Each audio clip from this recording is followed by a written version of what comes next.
एकछिनपछि पसिनै पसिना आउँछ मलाई। नमस्कार, प्राइम टाइम्स टेलिभिजन याजडीको नियमित प्रस्तुति प्राइम इस्युमा यहाँहरूलाई स्वागत छ। म जनकराज पण्डित।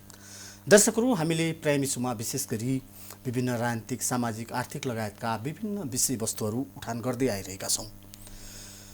विगत 2 वर्षदेखि कोभिडको महामारीले गर्दा मुलुकको अर्थतन्त्र एक खालको अस्तव्यस्त बनिरहेको अवस्था छ। विशेष गरी आर्थिक मन्दी विश्वव्यापी रूपमा चल्नु र कोभिडले गर्दा व्यापार व्यवसाय सहज रूपमा नहुनु, निरन्तरको निषेधाज्ञा, लकडाउन लगायतका विषयले ठुला साना मझौला मात्रै होइनन्, सबै उद्योगिक व्यवसायी निकै मारमा परेका छन्।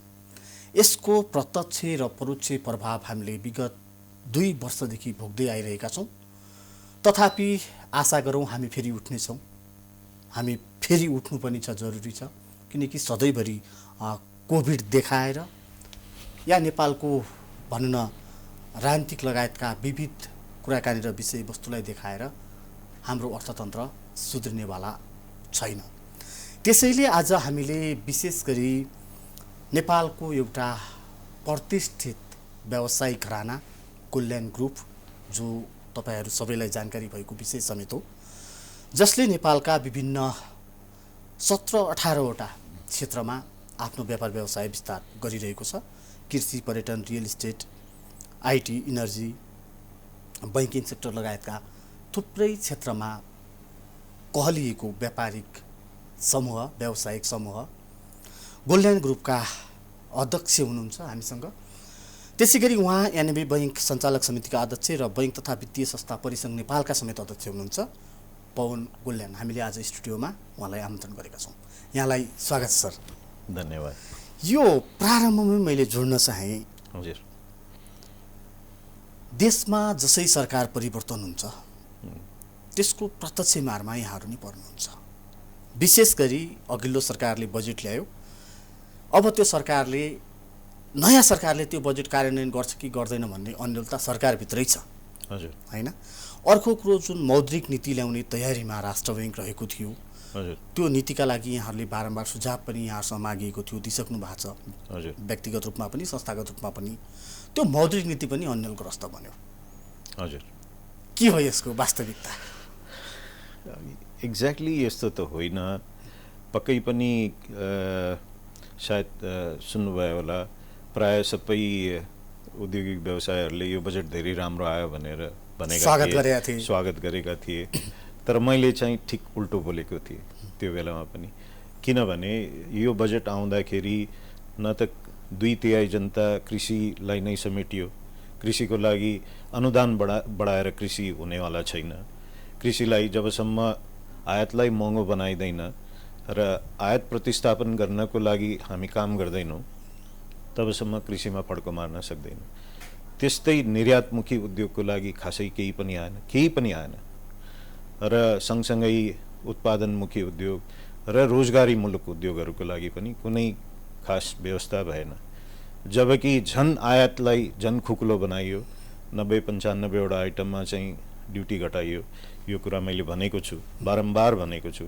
यसले त आयात झन बढ्छ, डरलाग्दो हिसाबले बढिरहेको छ। कृषिमा नै हामी 2.5 खर्ब जतिको इम्पोर्टमा पुगिसक्यौँ।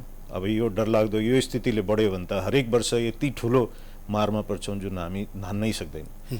यो भोलि रेमिटेन्सको पैसा सबै त कृषिमै जान थाल्छ भन्ने 5 वर्षपछि के होला त हाम्रो देशको स्थिति? हामी सबै कङ्क्रिट जङ्गल बनाउने, चारैतिर घर घडेरीहरू काटेर कृषिलाई फडान गर्दै जाने भनेपछि त देशको विकास हुनै सक्दैन।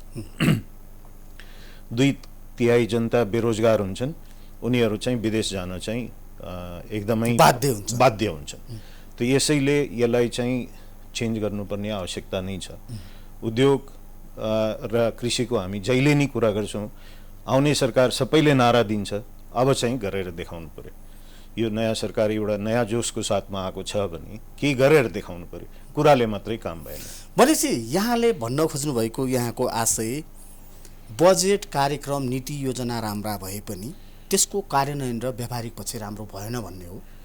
त्यो पनि हो, त्यो त पक्कै हो। कार्यान्वयन त आजसम्म जतिचोटि राम्रा बजेटहरू पनि नआएको होइन, पूर्व सरकारले पनि राम्रा राम्रो बजेटहरू ल्याएको। यो बजेटलाई पनि मैले भनेको एकदमै नराम्रो भन्न मिल्दैन, तर केही कुरामा चुक भएको छ। तर जति आएको छ त्यो पनि कार्यान्वयन त हुनु पर्यो नि त। कार्यान्वयनको पक्ष त फितलो छँदैछ, त्यसको पनि कारण छ। त्यसको कारण अहिले पनि देखियो। त्यो कारण के हो भने सरकार फेरेपछि चाहिँ कर्मचारीमा चाहिँ ठुलो फेरबदल हुने आउँछ। अब जसले बजेट ल्यायो, जसले बनाएको छ त्यसलाई कार्यान्वयन गर्न दिइएन भने, खास गरिकन सचिवको लेभलमा, सहसचिव एउटा टिम हुन्छ जो भनौँ न त्यो बजेट बनाउने, त त्यो ओनरसिप रहँदैन नि। त्यसैले गर्दाखेरि पनि एउटा ठुलो समस्या हो। र कुनै पनि मन्त्रालयमा यदि कोही सरुवा भएर आउँछ भने उसलाई बुझ्न नै 6 महिनादेखि 9 महिना लाग्छ।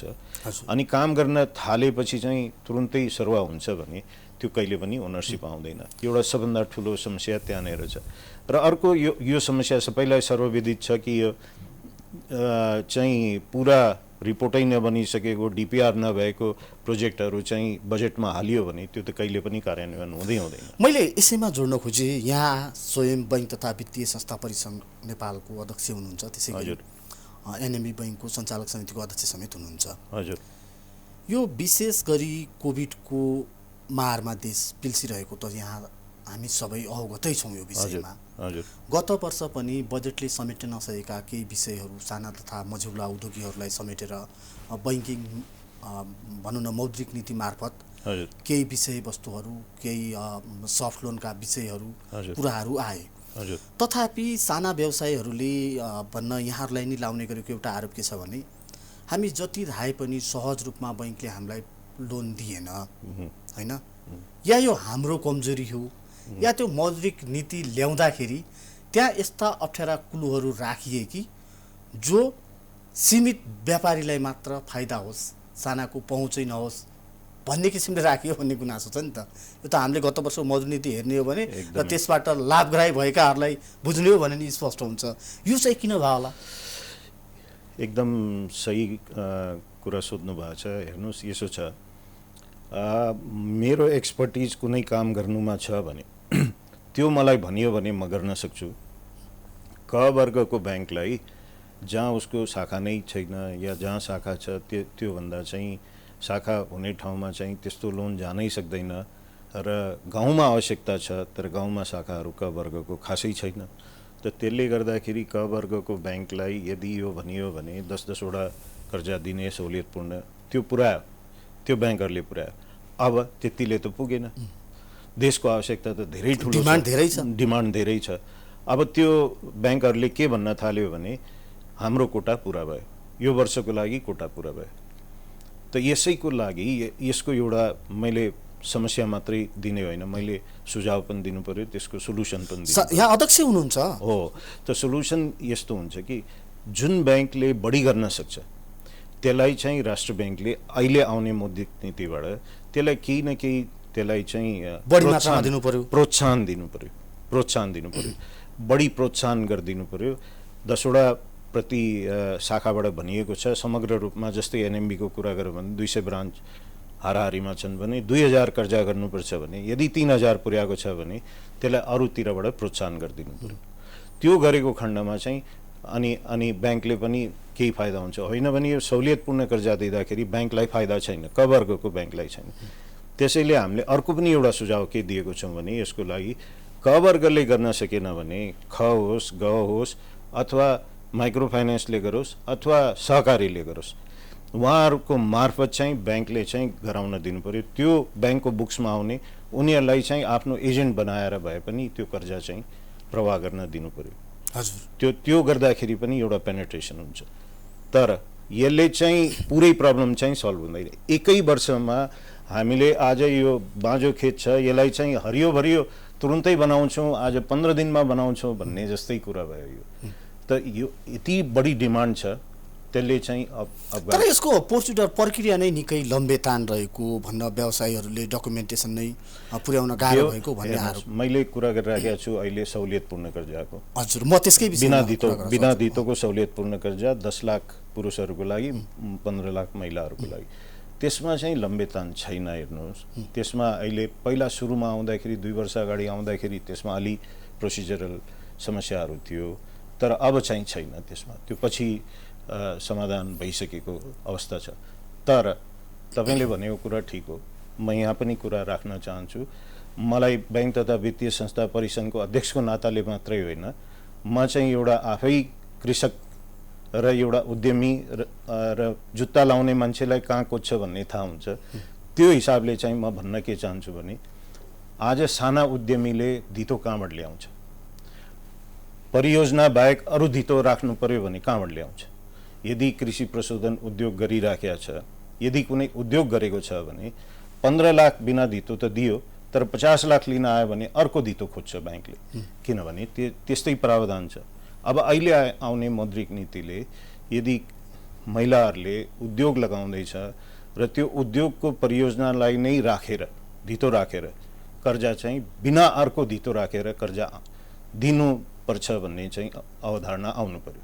र बजेटले पनि यो स्टार्टअपको लागि भनेको छ, त्यो स्टार्टअपको मिनिङै डिस्टर्ट भएको छ कि त्यो स्टार्टअप भनेपछि नयाँ किसिमको उद्योग आउनु पर्यो, आइटीमा आउनु पर्यो भन्ने चाहिँ अवधारणा बनिराखेको छ कि मैले यसो सुन्दाखेरि त्यसमा हामीहरू त छैनौँ, तर जे होस् जो भए पनि त्यस्तो अवधारणा आउने कुरा छ, त्यो एकदमै गलत हो। किनभने मैले यदि आज कुनै उद्योग लगाउँछु भने मैले कुरा गर्न खोजे होइन, एउटा भनौँ न एउटा गाउँको महिला अथवा पुरुषले कोहीले लगाउन खोज्छ भने उसको लागि त त्यो स्टार्टअप भयो नि त। स्टार्टअपको वर्डको मिनिङ के हो भने तपाईँ आज यहाँ सञ्चारकर्मी हुनुहुन्छ, यो छोडेर यदि तपाईँले सानो उद्योग लगाउनुहुन्छ भने तपाईँको लागि स्टार्टअप भयो कि भएन? त्यो त्यसमा चाहिँ लोन जानुपर्छ त्यस्तोलाई। अब स्टार्टअप भनेको नौलो हुनु पर्यो, यो चाहिँ आइटीमा हुनु पर्यो या नेपालमा नभएको हुनु पर्यो भन्यो भने त त्यसको त कुनै औचित्य रहँदैन।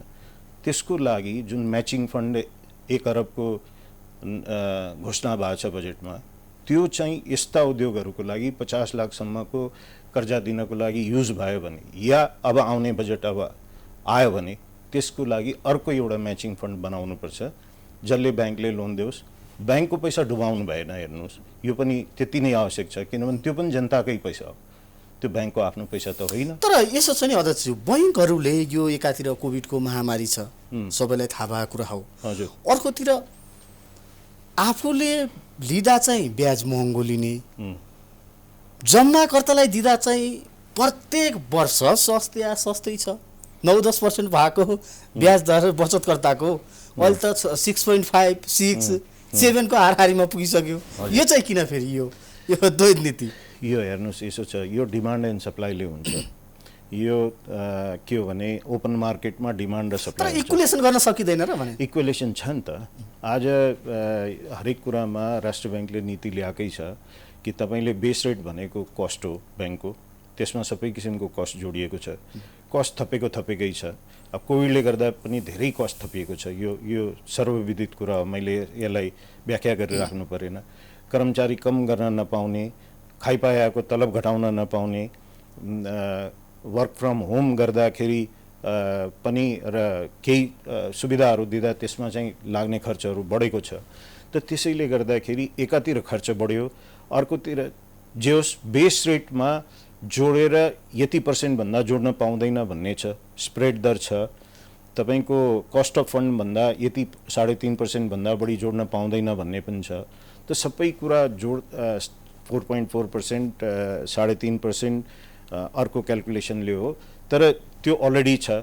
त त्यो हुँदाहुँदै यदि यता तपाईँको सेभिङको अथवा ब्याज घटायो भने उता बेस रेट घट्छ, घट्ने बित्तिकै उता पनि ब्याज घट्छ। त्यो त इकोनोमीको रुल नै भयो, बढ्दा घट्ने घट्दा बढ्ने हो। त बढ्दा बढ्छ, घट्दा घट्छ।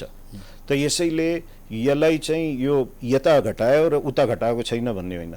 आज सिङ्गल डिजिटमा आइसक्यो नि त ब्याज पनि, आज लोन लिने ब्याज पनि त सिङ्गल डिजिटमा आइसक्यो नि।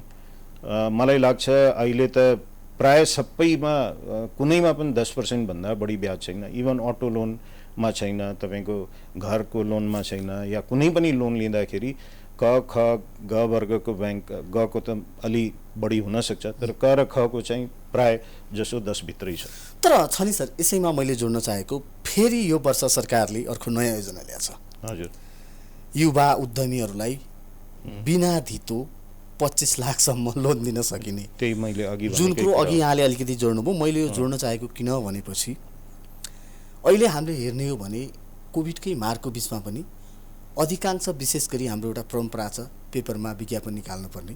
हजुर, अधिकांश पेपरका 4, 5 र 6 नम्बर पाना फलानु ऋणीले ब्याज तिरेन, फलानुले पैसा तिरेन भनेर अधिकांश बैंकका ताकेता गरेकै विज्ञापन हुन्छन्। हजुर, जब धितो राखेर लिँदा त त्यो अवस्था छ भने भोलि बिना कुनै धितो तपाईँहरूले त्यसरी पैसा दिँदा त्यो उठ्छ भन्ने ग्यारेन्टी के हुन्छ? यही त कुरा छ नि, हामी दुवैतिर मारमा छौँ।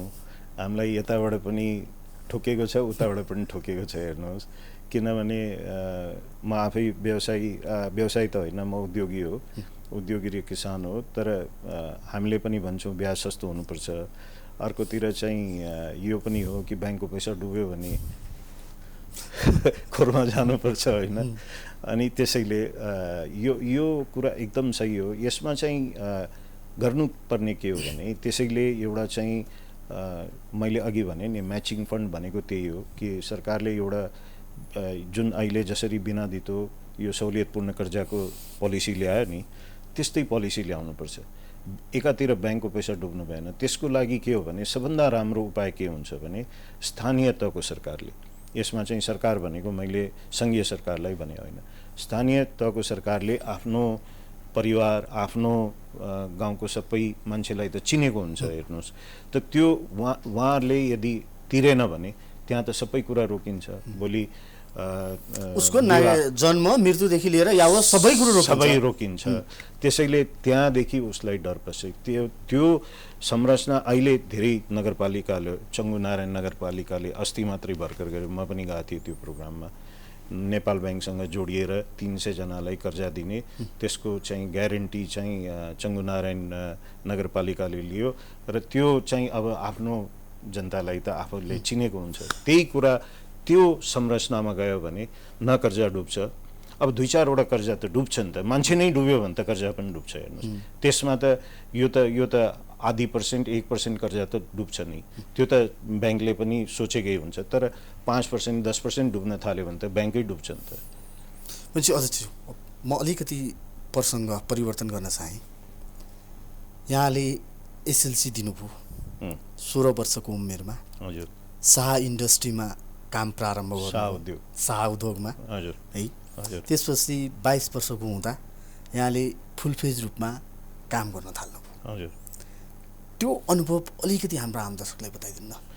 यसो छ, म एसएलसी पास गरिसकेपछि विधा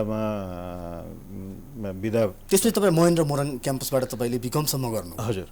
तर बुवाले त्यही बेलामा ल यत्रो मोटा खाता दिनुभयो, ल यसलाई कपी गर भनेर एकदम झ्याउ पनि लाग्यो, रिस पनि उठ्यो एकदम। अनि त्यो पुरै खाता पत्रलाई, पुरै जर्नल, त्यो क्यास बुक सबै कपी गरेर अनि त्यसको लेजर चाहिँ दिनु भएन। अब लेजर आफै बनाऊ भनेर, अनि ब्यालेन्स सिट आफै बनाऊ। म कलेज जानुभन्दा पहिले मलाई त्यो तपाईँको ट्रायल ब्यालेन्स सिट यताउता सबै बनाउन आइसकेको थियो। त्यसैले कलेजमा जाँदाखेरि जब क्लासमा पनि हाम्रो प्रोफेसर साहबले आफू बसेर चाहिँ ल तिमी पढाऊ भनेर लगाउनुहुन्थ्यो। र एकाउन्ट्समा त मैले धेरै राम्रो मार्क पनि ल्याएको थिएँ। कामको अनुभव यसो छ, हेर्नुहोस्, यो आफ्नो प्यासन हो। कसैलाई हुन्छ गाना सुनेर मनपर्छ, कसैलाई सिनेमा हेरेर मनपर्छ, त कसैलाई केही खेलकुदमा मनपर्छ। मलाई सुरुदेखि नै काम गर्न चाहिँ रहर भयो र मैले चाहिँ प्यासनेटली काम गरेँ। जे गरेँ मैले त्यो कामलाई एकदम खुसीका साथ र मनका साथ र एकदम त्यसमा चाहिँ रमाएपछि खुसी हुने हिसाबले गरेँ। आज त्यो मेरो यदि 2 शब्दमा बोल्नुपर्ने हो भने सबभन्दा ठुलो चाहिँ सफलताको रहस्य भनेको प्यासन नै हो। तर यहाँहरूको गोल्डेन ग्रुपको विशेष गरी हेर्ने हो भने रिलायन्स स्प्रिङ मिल, हजुर, आरएसएम, हजुर, यहाँहरूको भनौँ न सबैभन्दा प्रगतिको, उन्नतिको एउटा केन्द्रबिन्दुका रूपमा पनि त्यसलाई लिने गरिन्छ। हजुर। हुन त अहिले मैले अघि पनि जोडेँ, यहाँसँग 17-18 वटा भिन्नै प्रकृतिका बिजनेसहरू छन्। हजुर। त्यो आरएसएमबाट अहिलेको भन्न आइटीसम्म आइपुग्दा फेरि यहाँले नयाँ बिजनेस पनि सुरु गर्नुभएको छ। हजुर। माटो ब्रान्ड यहाँहरूको आफ्नै ब्रान्ड हो हजुर होइन। हजुर यी सबै कुरा भइरहँदा बिचमा फेरि यहाँ कृषितिर हुमिनु पनि 200 बिघाभन्दा बढी झापाका विभिन्न स्थानहरूमा हजुर भन्न व्यावसायिक खेती गरिरहनु भएको छ। हजुर यो कसरी कृषितिर त्यसै गरी फेरि हाइड्रोतिर जोडिनु भएको छ, हजुर यो कसरी भन्न फरक गरौँ भन्ने कन्सेप्ट कताबाट आयो? हेर्नु, सुरुदेखि नै हामी चाहिँ व्यवसायी घराना होइन, हामी उद्योगी घराना हो। उद्योगमा लागियो, उद्योगमा पनि आजको भोलि नाफा हुँदैन भन्ने कुरा बुझिएको छ। रिलायन्स गर्दाखेरि पनि त्योभन्दा पहिले कपडा उद्योग नै चलाएको एक्सपिरियन्सले नै ब्याकवर्ड इन्टिग्रेसनमा धागा उद्योग गरेको। अब आज सबभन्दा बढी कामदार हुने CIP अवार्ड पाएको उद्योग हो त्यो। आज पनि 25 वर्ष भयो स्ट्राइक भएको छैन। कामदार 100% नेपाली छन्, केही टेक्निसियनहरू इन्डियन छन्, तर कामदार 100% नेपाली छन्। नेपालीले काम गर्दैन भन्ने यो कोभिडको बेलामा त्यहाँ चाहिँ हामीले प्रोडक्सन 10% बढी गरेको छौँ। त्यो सबै मापदण्ड पुरा गरेर काम गरेको छ। हाम्रो कामदार र कर्मचारीले यो मेरो उद्योग हो भन्छ, यो साउको उद्योग भन्दैन। यो चाहिँ यो एउटा चाहिँ लेगेसी, उहाँलाई अपनत्व फिल छ, अपनत्व फिल छ। यो चाहिँ भनेर हुँदैन, यो गरेर देखाउनुपर्छ। यो गर्नको लागि उहाँहरूलाई मान्छेलाई मान्छे गर्नु पर्यो, उहाँहरू पनि हाम्रो स्टेक होल्डर हो भन्ने कुरा गर्नु आवश्यक छ। र यो फिल्ड चेन्ज गर्नु र खास गरी कृषिमा लाग्ने कुरा के भयो भने 3-4 वर्ष अगाडि जब म बिस्तारै आफूलाई बिजनेसबाट बाहिरिँदै थिएँ, अब म त फुल्ली रिटायर भइसकेको मान्छे हो, त्यसैले तपाईँहरूले भन्नुहुन्छ म आइदिन्छु, हेर्नुहोस् मलाई त्यो कामको प्रेसर छैन। अहिले मेरो कामै यो 2/3 जनता र अरू साना उद्यमीहरू जन्माउनुपर्छ देशमा, 50,000 उद्योग जन्माउनुपर्छ, किसानलाई जोगाउनुपर्छ र हाम्रो देशलाई त्यसैबाट जोगिन्छ भन्ने कुरामा, त्यसैबाट हामी फड्को मार्छौँ भन्ने कुरालाई म लागिरहेको छु। पोलिसीमा चाहिँ म काम गरिरहेको छु, चाहे त्यो अर्थ मन्त्रालयको साथमा होस्, उद्योग मन्त्रालयको साथमा होस्। त्यसैले मलाई मेरो जिब्रो टोकेर या जिब्रो सोचेर बोल्न आवश्यक छैन। म जे कुरा छ फ्याक्ट बोल्छु र म लागेको कारण के हो, जबसम्म मैले बुझ्दैन आफैले तबसम्म मैले किसानको मर्म कसरी बुझ्ने? मैले आफैले नगरिकन, आफै जुत्ता नलगाइकन कहाँ कुद्छ भन्ने थाहा हुँदैन। त्यसैले म कृषिमा हुमिएको हो। अहिले माटो ब्रान्डमा पनि त्यो पनि त्यसको जन्म हुने कारण पनि त्यही हो। पहिला CSRबाट सुरुवात गरेँ, अर्ग्यानिक खेती गर्न सिकाएँ किसानहरूलाई मेरो आफ्नो CSR को फन्डहरूबाट, आफ्नो पर्सनल फन्डहरूबाट। अनि त्यसबाट चाहिँ गएर हामीले यो बुझ्यौँ कि अब यो जबसम्म किसान र उपभोक्तालाई हामी जोड्दैनौँ तबसम्म चाहिँ यो विकास हुन सक्दैन। बिचौलियाहरूले सबै नाफा खाएको छ, किसान त झन्झन गरिब हुँदै गइरहेको छ। त्यसको लागि चाहिँ माटोको जन्म भयो। खेती हामीले गरिरहेका छौँ, तर किसानलाई विस्थापितको लागि होइन। हामीले गरेको खेती चाहिँ रिसर्च बेस पनि हो र जो किसानले गर्न सक्दैन त्यसमा गरिरहेका छौँ। हाइड्रोको कुरा गर्नुभयो, देशलाई विकास गर्नको लागि, हाम्रो देश विकास हुनको लागि हाम्रो जुन मौलिक उत्पादनहरू छ त्यसलाई अगाडि ल्याउनु पर्यो एउटा कुरा। त्यसमा कृषि पनि छ, अल्लोको उत्पादन छ, हातेकागज छ, त्यो पनि कृषिसँग जोडिएको कुरा हो नि त। तिनीहरूलाई अगाडि ल्याउनु पर्यो। अर्कोतिर तपाईँको टुरिज्मलाई बढाउनु पर्यो। तेस्रो तपाईँको हाम्रो सबभन्दा ठुलो धरोहर भनेको हाइड्रो पावर र सोलर पावर भनौँ न, पावर एनर्जी, रिन्युएबल एनर्जी हो। त त्यसलाई चाहिँ हामीले आज क्लिन एनर्जी हो नि त हाम्रो त। अब इन्डियामा पनि 10% चाहिँ हरेक स्टेटले चाहिँ क्लिन एनर्जी लिने क्लिन एनर्जी भन्छ उनीहरू हो। त आज 10% छ, भोलि 20% हुन्छ। हाम्रो यो त सुन को खानी भन्दा पनि यो ठुलो कुरा हो कि यसको चाहिँ आज बुझेको छैन हामीले। यसको मोल 10 वर्षपछि हेर्नु होला, आजको मिति नोट गरेर राख्नुहोस्, 10 वर्षपछि यो सुन हुन्छ यो क्लिन एनर्जी चाहिँ। त यो कुराहरूमा लाग्नुपर्छ, देशको विकास हुनुपर्छ। सबै चाहिँ ठुला घरानाहरू इम्पोर्टतिर अग्रसर भइसके। नेपालकै सबभन्दा पुरानो घरानाहरू पनि पहिला उद्योगमा हुँदाखेरि अहिले चाहिँ प्राय चाहिँ इम्पोर्ट गरेर चाहिँ त्यो देशमा अब उद्योग व्यवसायहरूको काम हो पैसा कमाउने, उनीहरूले गरे भन्न खोजेको होइन। तर त्यसैमा लाग्यो भने त त्यो देश बन्न सक्दैन भन्ने हिसाबमा चाहिँ हामी चाहिँ यता अग्रसर भएको। यसको मतलब यो होइन कि त्यो चाहिँ यहाँबाट मात्रै काम हुँदैन, नोक्सान गरेर त काम हुँदैन। यसलाई नै प्रफिटेबल बनाउनु पर्यो। सुरुमा अलि गाह्रो हुन्छ, तर पछि गएर यो बन्छ। तर यहाँले बिचमा जोडिहाल्नुभयो, कृषि भन्ने बित्तिकै किसान र कृषक भन्दा पनि बिचौलिया फस्टाउने पेसाका रूपमा बुझिन्छ हाम्रोमा हजुर एकातिर। हजुर अर्कोतिर सरकारले सबैभन्दा बढी अनुदान दिने पनि कृषि नै हो। हजुर त्यही अनुदान खानका लागि मान्छेले अनेक तिगडम गरेर पनि हजुर सरकारको पैसा अपच गरिरहेको अवस्थामा हजुर हजुर तपाईँ कृषिमा छिर्नु भएको छ। मैले जोड्न खोजेको यो सबै आशय एकातिर हामी अर्ग्यानिक खेतीका कुरा गरिरहेछौँ। हजुर दिन प्रतिदिन भनौँ न मान्छेहरू बढी मात्रामा प्रदूषित हुने, रोगी हुने भएका कुराहरू विशेष गरी यही सागसब्जी तरकारी कृषिसँगै जोडिने विषय हो। हजुर हजुर र हामी निर्यातका कुरा गरिरहँदा आयात बढी गरिरहेछौँ अझै पनि। हजुर जबकि हामी केही कुरामा आत्मनिर्भर हुन सक्ने भए पनि हामी जानी जानी प्रनिर्भर भइरहेको अवस्था हो। यो तोड्न सकेला त?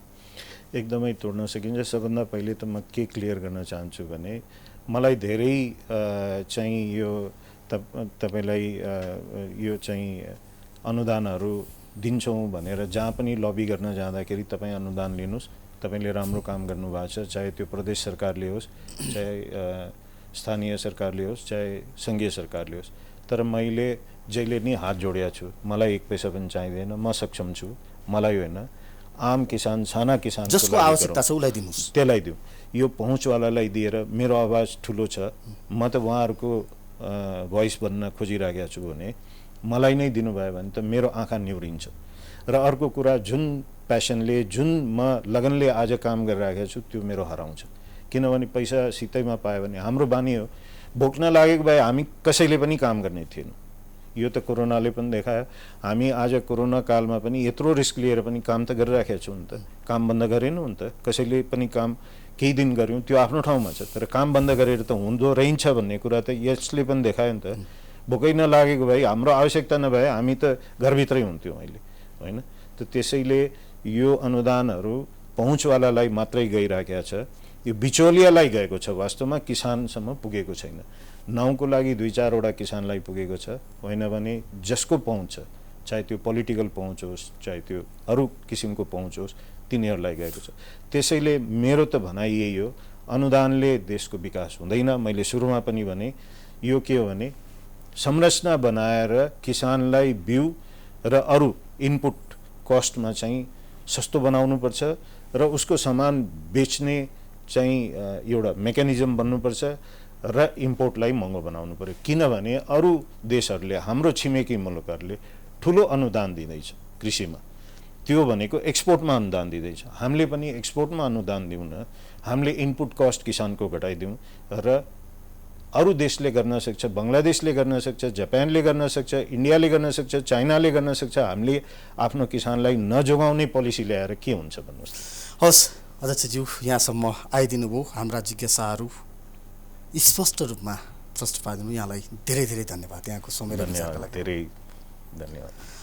दर्शकहरू, उहाँ हुनुहुन्थ्यो गोल्डेन ग्रुपका अध्यक्ष पवन गोल्डेन। उहाँसँगको कुराकानी अहिलेलाई यति नै। हामी निरन्तर रूपमा यहाँहरूमा प्राइम टाइम्स टेलिभिजन मार्फत उपस्थित हुने नै छौँ। अहिलेलाई भने मसहित सम्पूर्ण युनिटलाई बिदा दिनुहोस्। नमस्कार।